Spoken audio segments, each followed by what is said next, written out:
Hey, what is up, internet land? Welcome back to another episode of Tuned Up. Got me right here, JR, and Braden behind the camera, filming for all of us today. And look what we have for you, the Toyota FRS. Looking good too. Obviously, he's got these little canards out front, got the lower rake, but look at, oh, hey there. What's that? What we got going on down there? So is this just like a basic like STI swap? You know, and I've seen a lot of LS swaps online too, but no. When you see the Toyota badge, you're like, hey, focus right here with me, Braden, and let's do the reveal slowly. And it's coming up. There it is. Man, if I was going to choose a motor, I'd have choose this one too. Look how just snug it fits in there. Oh, but it looks so right. Like, so right. So right. And it's not like an LS swap where it's like so wrong and so right. No, this is like so right. You know, it's all so good because let's face it, this chassis wanted more power. So, and here it is. It's totally fine for all the EJs out there that are turbo in it. You know, we got a couple here in Utah running around all turboed, and they're quite quick. Get down here with me, Braden. Let's see what we got. We got who knows what exhaust manifold with a who knows on the downpipe. But I do know that this is a Precision 6466, so it's going to make all the torques. But we got a stock bottom end 2J, so I will not be bringing in all the torques early. In fact, I'll restrict the turbo on purpose. For those of you that don't know, that is the secret to basically having a stock block 2J last at 900 or even 1,000 wheel horse. You just have to watch the torque down low. It's on it's on FIC thousands. Don't know the intake manifold. Look, I'm really worthless here right now. Like, I'm literally providing no information. Couldn't even tell you what drive-by-wire throttle this is, but that's okay. I could look it up in the ECU, but I'm pretty sure it's just the Bosch. It's the Bosch 76 millimeter one off the Porsches. So, yeah. And currently the car's on a double pumper, but he's going to be switching it up to a radium in-tank hanger and all that other stuff. But yeah, this car is actually on, are you ready for this? A Motec M130. Ugh. All the money. Oh, that's big money right all there. All the money. But you guys are going to see today what happens when you pull out your wallet and just annihilate it, spend all the monies. Well, you actually get a car that drives really good. So come on along with us. We're going to take you for a ride on how a Toyota FRS should have been in the first place. Let's do this.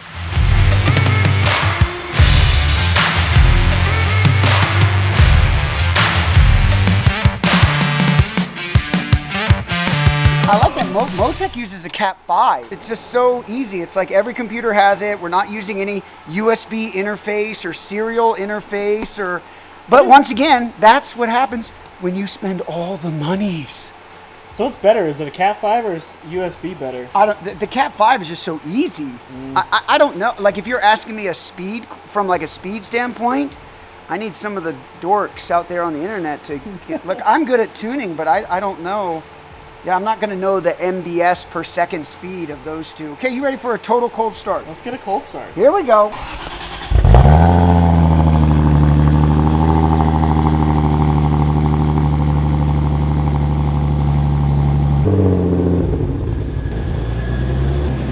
I've been tuning this car. I've got days on this car, okay? And but this will be Braden's first time in it, and I was telling him it basically is like a Supra. No surprise, right, with the engine, but it's basically like a Supra, but the handling and the agility is like a Miata. I mean, it's awesome. I mean, it really, if this was not such an expensive build, I mean, I would be all over this. Even then, like, I would tell anybody out there, if you're a diehard Supra fan and you're puking, I mean, just upchucking your guts over the cost of them, because, you know, they're like, I mean, now a really good clean one like this, good clean body and everything, I mean, you're paying $60,000, $70,000 with higher miles. So, I mean, this car has 36,000 miles on it, super clean body, interior's all updated and everything's nice, but it's basically a Supra. Yeah, I mean, it's going to be it's a big dollar swap. It is a big, Oh yeah. big dollar swap. So Well, especially with keep that in 2J mind. motors now, because now you can't find a 2JZ motor for Right. less than 7-8 grand. Right. And then you're talking about the Motec. So this Motec, this is on the John Reed Racing package. Okay, so it's an M130, but set up on the John Reed Racing package, and so he's got all of the traction control and integrated in. So like I can actually turn the traction control on and off with the button down here.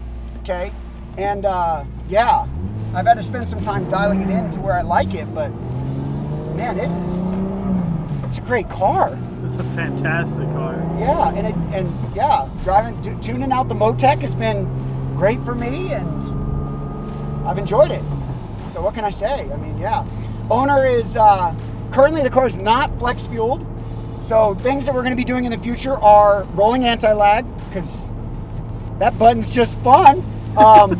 Rolling anti-lag and flex fuel. So he doesn't have the flex fuel. I've got it all set up for flex fuel, but he doesn't have the flex fuel sensor in yet. So we'll be flexing this car, and yeah, right now this is a solid 530 wheel horse car.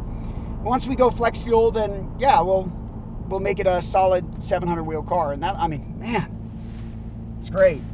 It's great. When you see the tire size on this and you're thinking that must be a handful to drive, the Motec traction control is taking care of it. Man, I'll be honest, if I saw this thing driving down the road, I would not expect. No, you'd not be like, I'm about to get hammered. You'd be like, oh, that cute little 4-banger boxer motor, that poor Subaru, leaking oil everywhere, ready at any moment to just blow another head gasket. Oh, 100%. Yes. Where my Milwaukee little electric impact wrench has got more torque than. Yes, and Than this is like, yeah, this is great. It's the real We're just deal. letting it warm up here. You know, I don't beat. Hey, guys at home, don't beat on your cars until the oil's warmed up. Just because the coolant sensor says your temps are up to like 160, 170, that oil is still cold and thick as molasses. Okay, so yeah, I like to drive them around for at least 10 minutes before I'm giving them any sort of sauce. Which the Motec will restrict you, right? Yep, yeah, you can set all those rev limiter, just like I can do in a Haltech or an AEM or a Link ECU, where you can really like restrict what the owner can do. Really, you can make it so the owner can't abuse their own crap. Well, from a tuner standpoint, it's fantastic, because you know the first person that's getting blamed once something blows. Oh, it's you. This guy, this guy. Let me roll in a nice second gear here. Ready? Ready. Ready, here we go.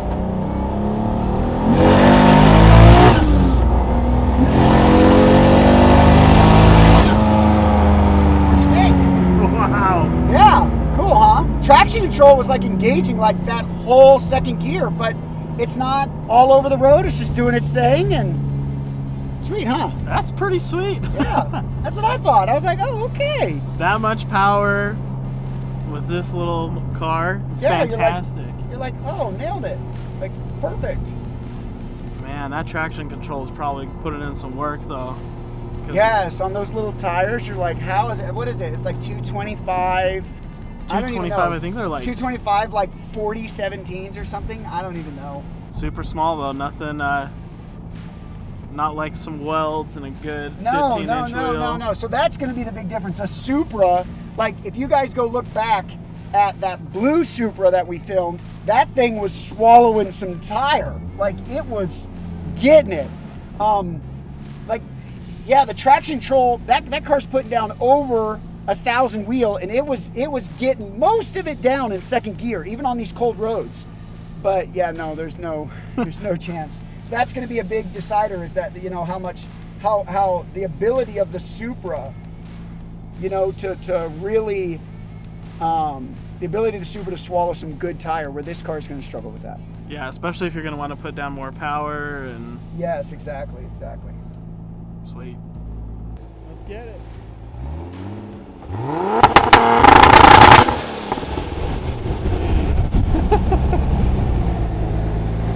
That should be good. Pretty good for the two-step. So what was your target on that? So, the RPM was right around 4,700, and boost was not much, like not as much as that you'd think, where I'm trying to build like 10 or 15 pounds, just because you saw the tire, like, it's gonna wash it out anyway. So the owner probably just wants it for the poppies and the bangies.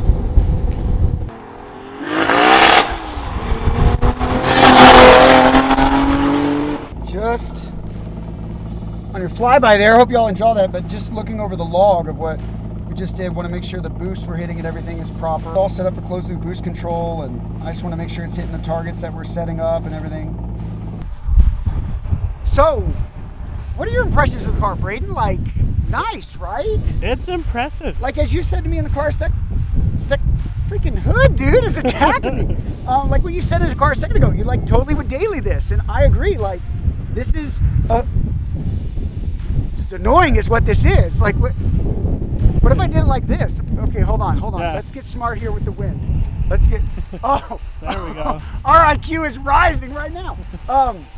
Killer car, and man, I would say if you have the money, if you're thinking, hey, I'm just gonna turbo the EJ motor that's in it, man, I would say if you can stretch a little more, this is a killer package. To have this amount of power out of it, it's hot, I'm telling you.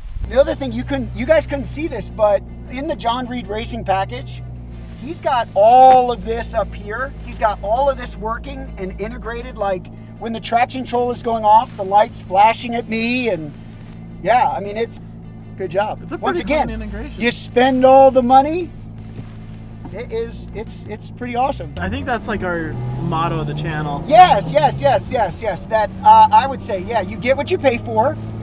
If you find the right people to do the right things for your car, you really do get what you pay for, and you can really have some incredibly fast cars that basically don't feel like stock, like drives like stock. Like look at us right now, Braden. Like the car's not loud. Nope, we're comfortable. It rides We're really comfortable. good. We're feeling good. Like heat, AC, everything. You're just like, you can daily this car anywhere you want it. It's not going to draw any crazy attention to you or anything else. And the next thing you know, it's time to give it the beans, and it's on. So, what a killer car! You don't come across many that are built super well. This one is. I'm a fan. I like it. Did you say Supra well? That was. Never mind. Hold on.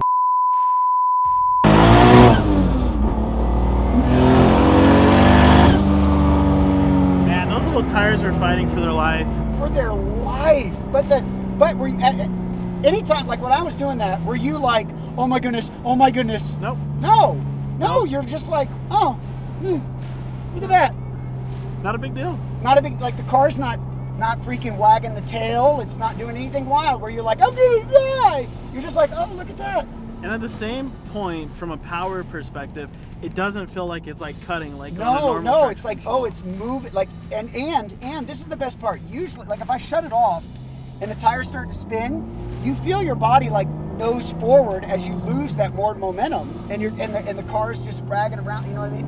Where this stuff's happening, you know, there's timing being retarded. There's some pops and bangs as it does its cylinder cutting, but the car is still moving forward. You know, you can see why a lot of the no prep kings guys and all that have all moved to like traction control systems, because you're instead of just smoking out, it's like you can still move forward. You're still making progress even though the traction control is engaged. Which is fantastic, and I think it's like a standalone for that is worth it alone. Look, I know this is the recurring theme of this video, but again, when you spend all the money, you really get some really incredible performance. Hey, so there you go, guys. This is the first Motec that we've had on the channel, and I can see what all the hype's about. Braden, your first Motec car you've been in, or what? Second Motec car I've Second been in. Oh, yeah, cool, nice. But Were you in the R8 one? no, it was a twin turbo UGR. Oh, yes. Okay, yes. Yes. Actually, I've been in 2 of those, so I guess that would be 2 John Reed Racing UGR ones I've done, and I've been in an R8 one that was Motec as well. Killer amazing. ECU. Killer ECU. Crazy thing is, right? You've been in this Supra, AEM Infinity in it, and both drive awesome.